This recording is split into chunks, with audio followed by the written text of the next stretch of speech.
was trying to decide what to make a video about because there's been a bit going through my head, a lot with Kenobi, like concerns with Kenobi, or put it simply, a lot of the things I was thinking about were not happy things. It wouldn't be a happy video. It wouldn't be a fun video. In the process of thinking about all this, I stumbled across this. A fan film, literally film, like a full movie. It is a movie, and it's pretty incredible. That doesn't do it justice. That phrase doesn't do it justice. It's called Born of Hope.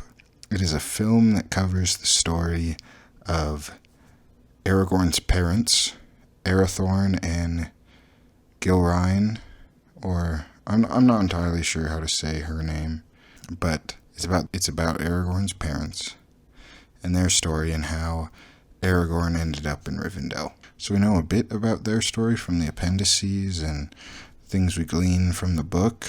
We don't know a lot of the details or anything, but I felt like this captured the story and the feeling and the tone really well. So I went into this not expecting a lot, because most Lord of the Rings fan films I've seen they haven't been the greatest, and this knocked it out of the park. Okay, spoilers.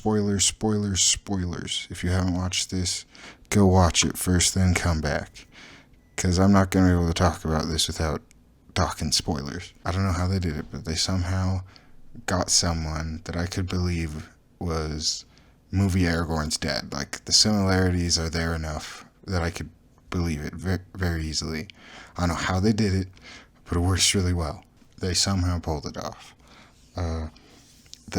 The costumes also seem very in line with what the movies did, as well as the orcs. The orcs look incredible.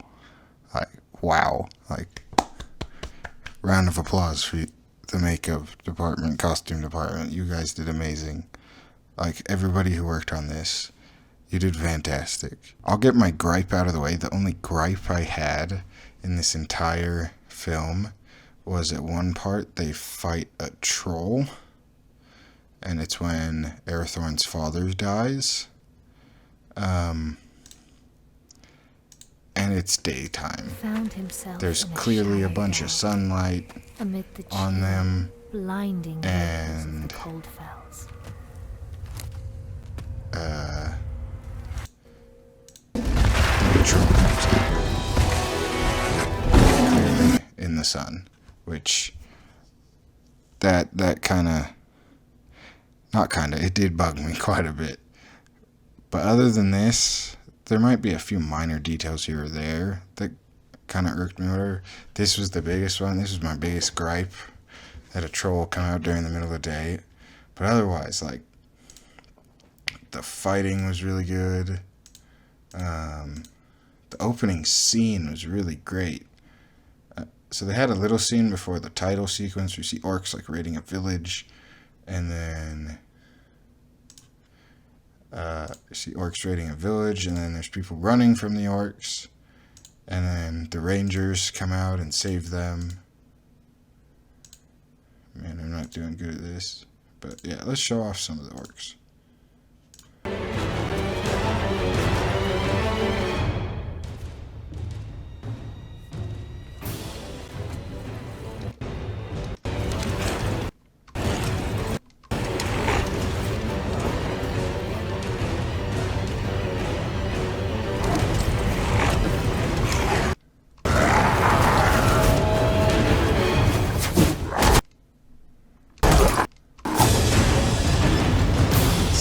Good job with this, and the characters and everything. Man, they had some great characters. They came up with characters that aren't in the story that we know of, but they fit within the story, and they're not the focus of the story. They're background characters. The focus of the story is Arathorn and Gilrain. Gilrain? I need to figure out how to say that better. You got your orcs. They're hunting for Isildur's heir. And this is probably just a me thing, maybe, but I would recommend subtitles. But I do have some hearing problems, so it might just be me. Because there are a couple parts where especially at the beginning, where some things were said. At least I thought they were said, and I got really confused and a little annoyed. And I pulled out my Lord of the Rings book and was checking through it, and I was like, that's not right, that's not right. Like, it says this instead. And then I watched it again with subtitles, and it was actually correct, and I was just deaf. But you've got, they have a village, like, they have little settlements of Dunedain around. They have, like, the chieftain, Arathorn's dad. They get married, all happy. His dad dies later on, but then they get a little boy, little Aragorn. So here's the thing. I was completely taken off guard by how well done this was. And then I did not expect it, but I teared up twice while watching this. I did not expect that at all. The first time was right here. Your son Halbarad was Aragorn's age. It does indeed, my lord. I imagine it will seem the same, Eveline, when our son is a man. As it will, my lady. How quickly they grow. How much they eat to get there, if there's anything left.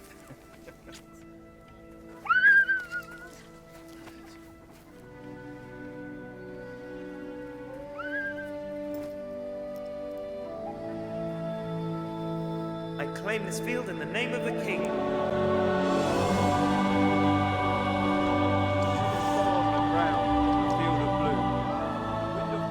Man, I just teared up again. Because in the books, Halbarad's one of my favorite characters that just shows up out of the blue, and he's there to help and support Aragorn all the way. And he dies in the book. He dies in the Battle of Pelennor Fields, which made me really, really sad when I read the book. And in the book, you have moments where Halbarad, he's his banner bearer. He's holding the banner of the king, and you have these great moments in the book. I'm going to grab my book and read one of them. Is in the Battle of Pelennor Fields, when the ships arrive. And Eomer is watching the ships arrive with despair. But then, and wonder then took him, and a great joy, and he cast his sword up in the sunlight, and sang as he caught it. And all eyes followed his gaze, and behold, upon the foremost ship a great standard broke, and the wind displayed it as she turned towards the Harland. There flowered a white tree, and that was for Gondor, but 7 stars were upon it, and a high crown above it, the signs of Elendil that no lord had borne for years beyond count. And the stars flamed in the sunlight, for they were wrought of gems by Arwen, daughter of Elrond. And the crown was bright in the morning, for it was wrought of mithril and gold. Thus came Aragorn, son of Arathorn, Elisar, Isildur's heir, out of the pass of the dead, borne upon a wind from the sea to the kingdom of Gondor.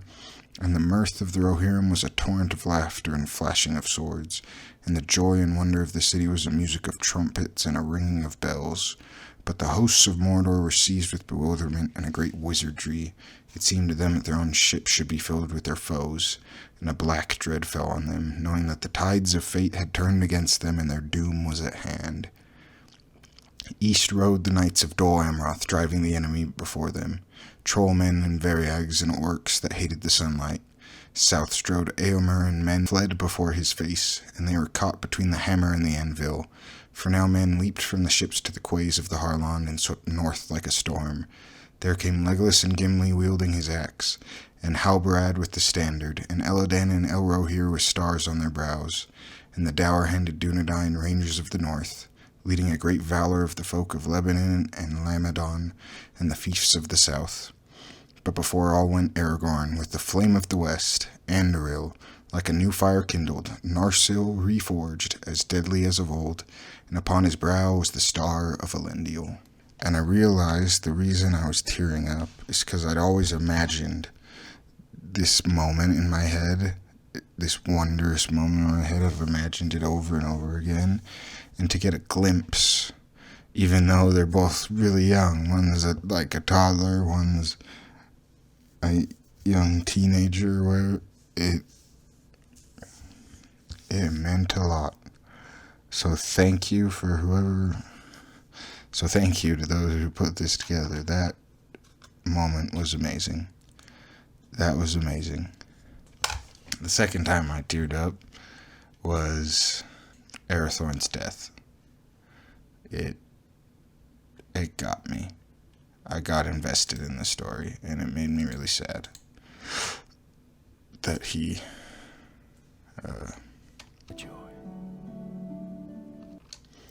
made me very sad that he died. I had gotten invested in the story and the characters, and that is amazing. So once again, to all those who worked on this, well done, and I am so wonderfully, pleasantly surprised.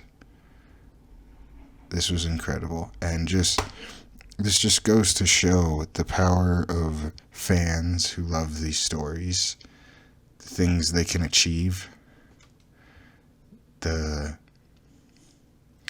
they have such a passion about these stories. They care about them so much because they've done so much for them, and they've cared about them for a really long time. And it's amazing to see what they can do with it. Even the not-so-great Lord of the Rings fan films that I've watched, you can still tell there's a lot of passion and love put into it. That comes across in all of them. And that's amazing.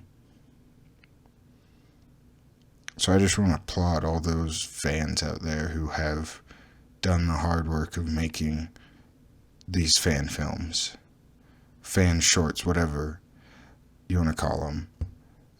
Well done. Well done.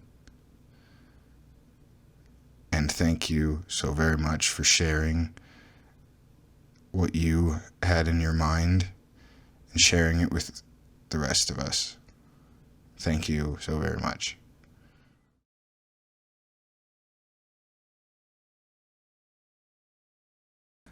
Oh, I was going to do a separate video, but I'll just tack it on in the end here. Thank you for 245 subscribers. That means a lot, and I'm thankful that I'm thankful that you'll watch my videos and that you've subscribed. I never thought I'd get any subscribers or any views, but it's happened slowly, and I can't wait to see where it goes. So thank you.